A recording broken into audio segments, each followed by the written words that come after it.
की वार्निंग है वो डिस्ट्रिक्ट है सूरत, नवसारी, वलसाड़, दमन और दादरा नगर हवेली, और साथ में येलो अलर्ट जारी है।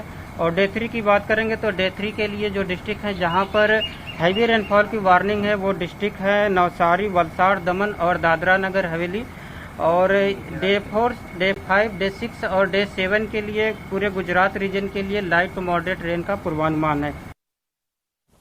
महत्वનું છે કે અમરેલી, ભાવનગર અને બોટાદમાં પણ ભારે વરસાદની આગાહી કરવામાં આવી છે। આવતીકાલે રાજ્યમાં ભારે વરસાદ રહી શકે છે।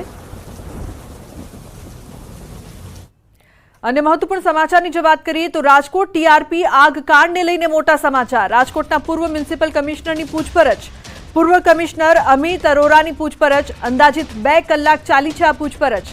મહત્વનું છે કે સીટ સિવાયની અન્ય કમિટીએ પણ પૂછપરછ કરી છે।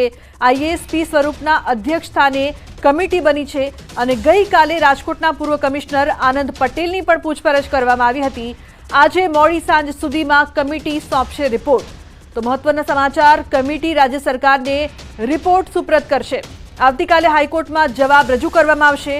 બેદરકારીને લઈને થઈ શકે છે મોટા ખુલાસા, સૂત્રો દ્વારા માહિતી પણ પ્રાપ્ત થઈ રહી છે।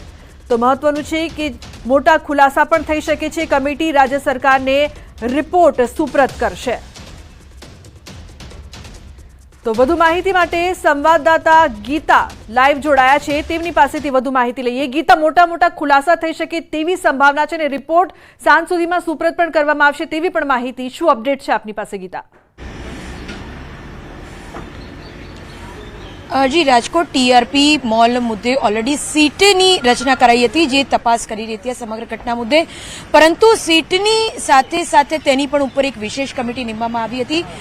आईएएस अधिकारी पी स्वरूपना अध्यक्ष स्थाने जे कमिटी निमवामां आवी हती तेनो रिपोर्ट આજે મોડી સાંજ સુધીમાં રાજ્ય સરકારને સુપ્રત કરાશે અને આવતીકાલે આ જ રિપોર્ટ જવાબ સ્વરૂપે હાઈકોર્ટ સમક્ષ પણ રજૂ થશે।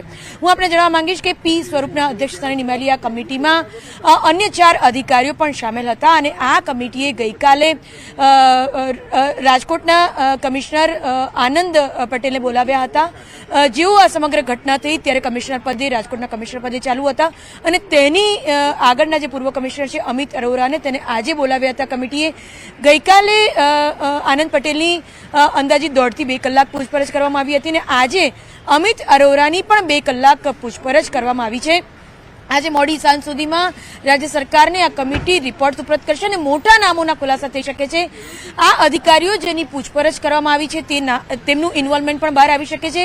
અન્ય કોઈ અધિકારીઓ હશે જેની ગંભીર બેદરકારી વર્તાઈ હશે કમિટીને તો તેના નામોના પણ ખુલાસા થઈ શકે છે।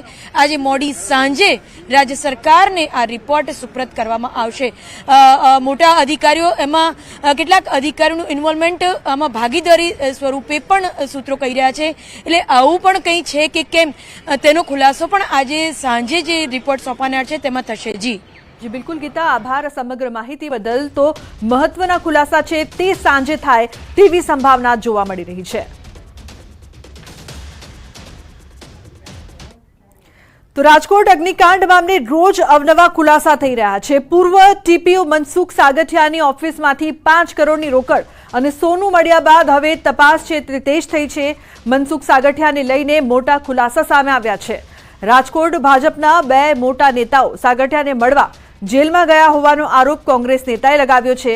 મનસુખ સાગઠિયાને મળવા 2 નેતાઓ જેલમાં ગયા હોવાની વાત કોંગ્રેસના નેતા ગાયત્રીબાએ કરી છે। જો કે તેમણે બંને નેતાઓના નામ લેવાનું ટાળ્યું હતું। તેમણે કહ્યું કે બંને નેતાઓનો સાગઠિયા સાથે ઘરોબો છે એટલે તેમની પણ સંપત્તિની તપાસ કરવામાં આવે। એમાં અધિકારીની સાથે સાથે પદાધિકારીઓનો પણ અડધો ભાગ હોય છે। તો કેમ હજી સુધી કોઈ પદાધિકારીઓ આમાં સામે નથી આવ્યા એ પણ એક સવાલ છે। અને સાથે સાથે એક સક્ષમ વિપક્ષ તરીકે લોકો પણ અમને જાણ કરતા હોય છે ત્યારે અમને લોકો દ્વારા જાણવા મળ્યું કે આ જે અધિકારી છે એને જેલમાં પણ અહીં રાજકોટના ભારતીય જનતા પાર્ટીના આકાઓ છે એ મળવા ગયેલા। તો શું સરકારને આની જાણ નથી કે પછી સરકાર દ્વારા જ એ લોકોને મોકલવામાં આવ્યા હતા અને જે સીટની રચના કરવામાં આવી છે તો આ સીટના જે સભ્ય છે એને આની જાણ નથી।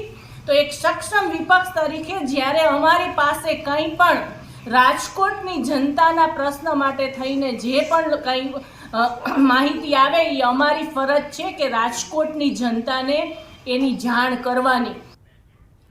અને મહત્વપૂર્ણ સમાચાર, રાજકોટ અગ્નિકાંડમાં તપાસ મામલે કોંગ્રેસના ધારાસભ્ય જિગ્નેશ મેવાણીએ ગંભીર આરોપો લગાવ્યા।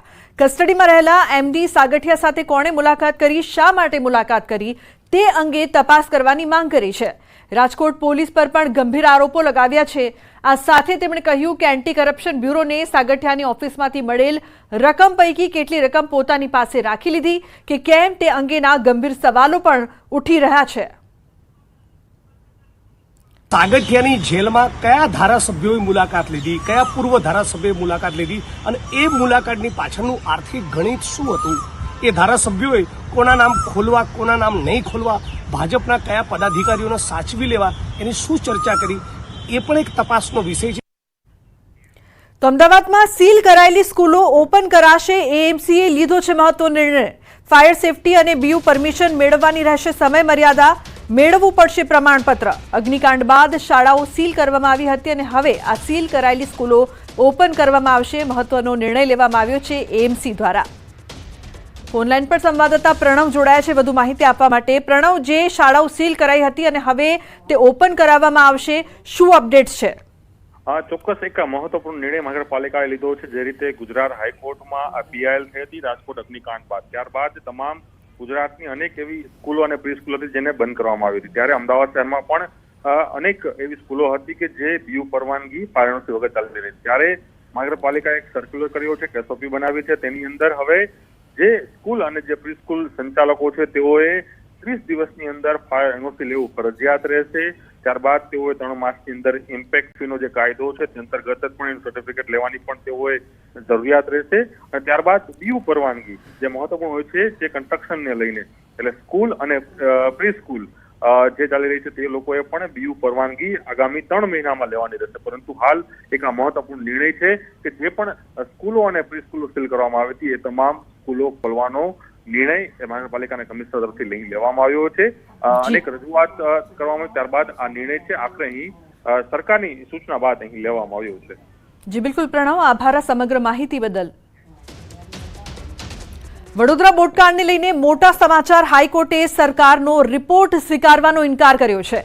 જવાબદારો સામે કાર્યવાહી કરવા સરકાર તૈયાર, સ્ટોરીની જેમ રિપોર્ટ તૈયાર કરવામાં આવ્યો છે। હાઈકોર્ટ દ્વારા વાત કરવામાં આવી, શબ્દોની માયાજાળમાં સત્ય છુપાવવાનો પ્રયાસ, મ્યુનિસિપલ કમિશનરની જવાબદારી બનતી હોવાનો સ્વીકાર એડવોકેટ જનરલે કોર્ટમાં સ્વીકાર કર્યો છે।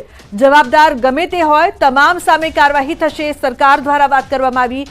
તો શહેરી વિકાસ વિભાગનો રિપોર્ટ સંતોષકારક ન હોવાનું નોંધ્યું છે। જવાબદાર પદ પર બેઠેલા લોકો પોતાનું કામ યોગ્ય રીતે ન કરે એ ચલાવી લેવાશે નહીં। જવાબદાર અધિકારી પોતાની જવાબદારીમાંથી છટકી શકે નહીં। અમે વ્યક્તિગત રીતે કોઈની સામે નથી, પરંતુ જનહિતમાં જે જરૂરી છે તે પ્રકાર